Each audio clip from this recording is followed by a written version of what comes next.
I'll say this, that Ohio State scored 42 points against what I consider to be a good defense, a top 25 defense in the country, most likely. Not a great defense, but a good defense. Ohio State put up 42.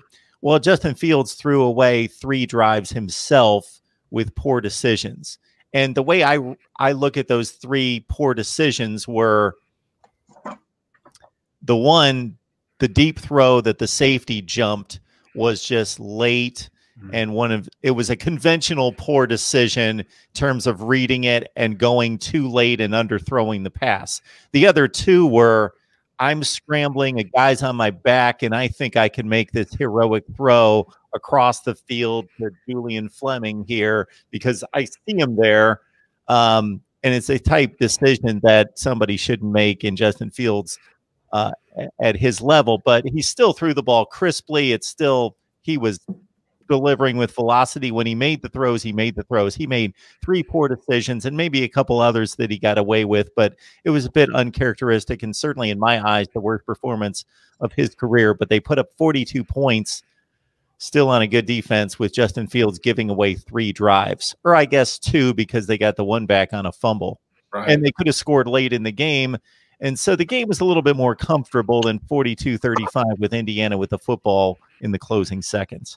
Oh my, how far we've come that a 300-yard passing game is considered a bad game. I understand the 3 picks are there, but how far we've come where, we're having to lambaste 3 picks. I mean, I've looked at the evolution of the Ohio State quarterback position through the years, and it's remarkable. The thing that I would agree with the comment is that Ohio State only scored 7 points on offense in the second half. And so that's alarming, but it's also indicative of, Ryan Day keeps talking about how the players need to keep their energy. And I keep saying the players feed off of the coach. And as long as he's going to pull the throttle back, and he's done it in past games as well, where you're just like, all right, we're up enough. And because he even said after that first touchdown in the third quarter, he thought they were going to blow him out. So did he let up? Does the team reflect his attitude or his, all right, ball game is over, now we can just go ahead and just go through the motions? And so I'm interested to see, does he keep the pedal down? But then there's also this, we want to get the younger guys in, and so it's a tough balance. But at this point, you're kind of in playoff mode now. You've got to get things ramped up, and I think you need to get that pedal down, because at this point, if you lose Justin Fields, you'll have to deal with it at that point, but you almost can't worry about it now. Now you've got to get everybody up to speed. You've got to get the whole November is for contenders thing going and beyond. You've got to get in that mode where you're firing on all cylinders. So I don't think you can really worry about development anymore. So how about go ahead, Kevin. Run the first team offense. And I mean, that's the thing is, well, and I understand it's one of the most maddening things. Well, we got to play these guys every year. Well, you don't want them to score. Stop them. Then stop them. We're not here to sit there. There is a sport where we can do that. It's called youth soccer, where everybody can sit there and have orange slices and everything else afterwards. Beat the tar out of them. To hell with them. Beat them. Stop them if you're that upset. You went orange slices. Don't get me started. Don't get me started. But I just okay, Murph. I hate it when we're told that thing. Well, we just wanted to sit there and we'd shown enough. That's bull. That's bull. What if Ryan Day after the game I'd like to apologize for those 8 second half touchdowns. We had some young guys in there. They didn't know we didn't have the right play to take a knee, and so we ended up scoring 8 extra touchdowns. And I'll call Scott Frost after and talk to him about that.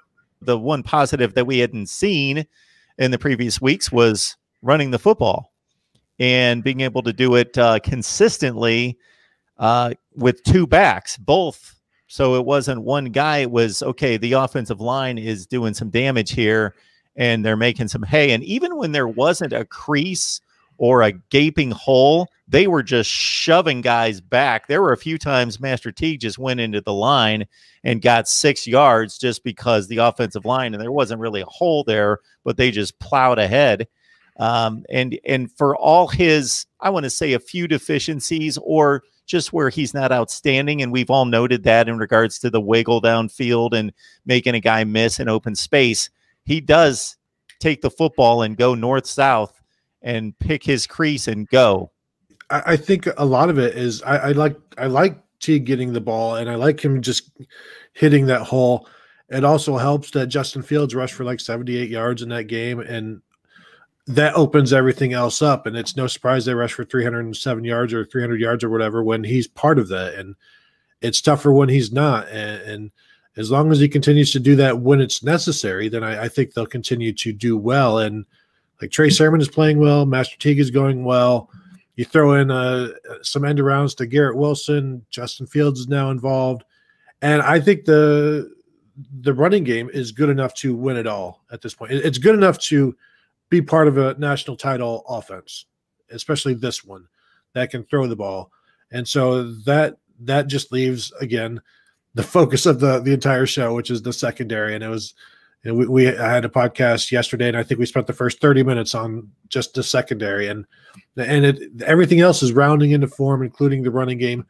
Master Teague, they're using him the best way to use him, and he's running hard, and it'll be interesting to see, do we start to see a little bit of Marcus Crowley in there eventually? I know some people are anxious to see him, but I guess as long as Trey Sermon and Master Teague are doing what they do, you don't really need to force the issue with anybody else at this point. I was going to say, I'll jump in. I mean, Ohio State runs for 307 in that game. They've been averaging 208 before.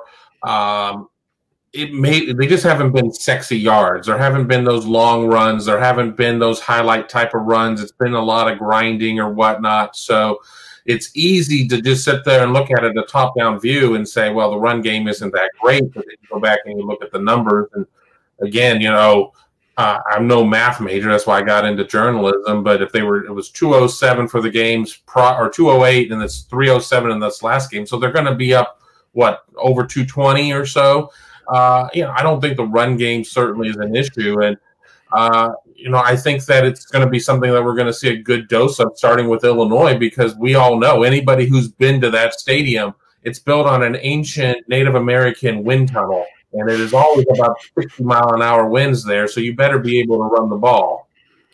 And we checked the weather; it's only going to be like 5 miles an hour, but that translates in Illinois to about 40, I believe, during the game. But yeah, Ohio State is leading the Big Ten in rushing right now, 233 yards. Illinois is second, like 222. So they have been doing well. And I'll go back to what we talked about last week or the week before when Ryan Day got after Pat Murphy a little bit for saying you guys only rush for 200, and Ryan Day is like pounding the table or whatever, saying 200 is pretty good, and then 300 is even better. And they got it this time. It wasn't. You could say that 200 or whatever was fluky with the Garrett Wilson and the fake punt, and there's another big run, not the fake punt, but yeah, the fake punt. This was just a more consistent run all day. When there's one big play from Master Teague, but he carried the ball 20 sometimes, so you would expect one big play. So this wasn't fluky at all. This was just a running game that got going, led by an offensive line that seems to be getting angrier as they get more criticism up front, I think. I'll just say on the running game, Master Teague, he hit the home run finally. And what my experience is, okay, when a guy hits the first home run, there may be some more home runs coming after that, because now he understands exactly what it takes. They blocked it perfectly. He made one man miss because Munford had to let the guy go. Otherwise, it would have been a holding penalty. And he had to make Munford's guy miss. And that's what it takes. And then the acceleration. You're not just running to contact now. You are accelerating away from people. And that's what he got on that play. He accelerated away from the pack. And now he knows and understands in his mind, this is what it takes to break one. I think we're going to see him. I don't know, he'll break one every week, but I think we're going to see more and more of those